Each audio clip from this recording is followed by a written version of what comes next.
Les villes aujourd'hui, dans le monde arabe, elles sont en train de croître un peu partout, sous des formes très différentes, parce que la population, dans le monde arabe, comme dans le reste du monde d'ailleurs, augmente et se concentre dans les villes.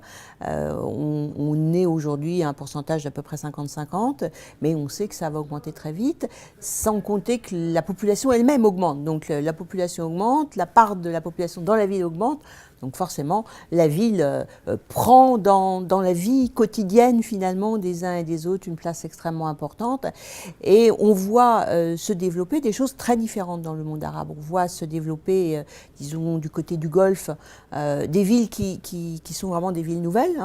Il n'y avait pratiquement rien et on a construit des forêts d'immeubles avec une espèce d'écosystème très particulier.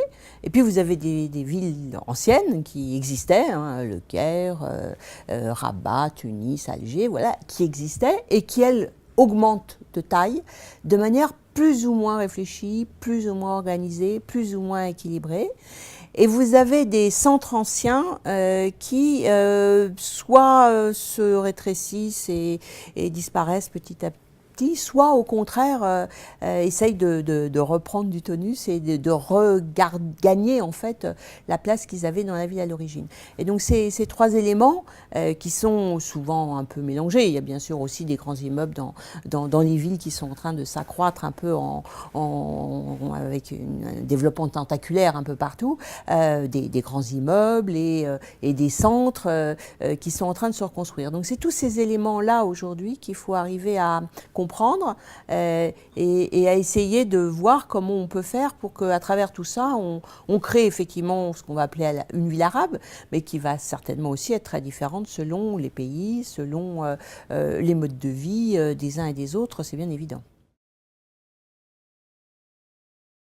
Alors, ils ont plusieurs défis. Il y a d'abord un défi qui est celui de l'eau. Dans les pays arabes, pas que, mais dans les pays arabes aujourd'hui, il y a un vrai défi à la fois avoir de plus en plus besoin d'eau puisque la ville croît et en même temps dans des zones où il n'y en a pas forcément énormément avec les problèmes de changement climatique et d'adaptation au changement climatique.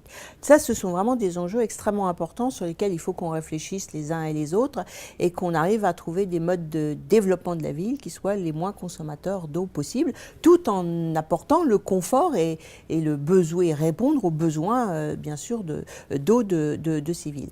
Il y a un deuxième défi qui est très évident quand on va dans les villes arabes, mais je le lis aussi dans les autres, c'est la mobilité. C'est comment on fait pour que ces villes qui sont en train de se construire de manière plus ou moins réfléchie ne soient pas complètement ankylosées finalement ou asphyxiées par la mobilité automobile. Donc comment faire pour qu'on mette en place des systèmes de transport en commun, de la circulation douce qui soient finalement bien insérés dans ces villes, mais aussi de construire et de réfléchir la ville pour que finalement le besoin de mobilité soit moins important avec des centres dispersés, etc.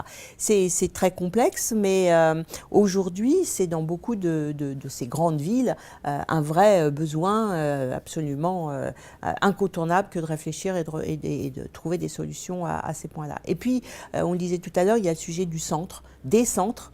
Les centres anciens qu'il faut rénover. C'est souvent très difficile de rénover une médina, mais voilà, il y a des spécialistes, il y a des choses qui se font et qui sont très réussies. Il y a aussi la nécessité de faire de nouveaux centres, d'essayer de ne pas perdre les technologies, plutôt les techniques ancestrales de construction de ces villes.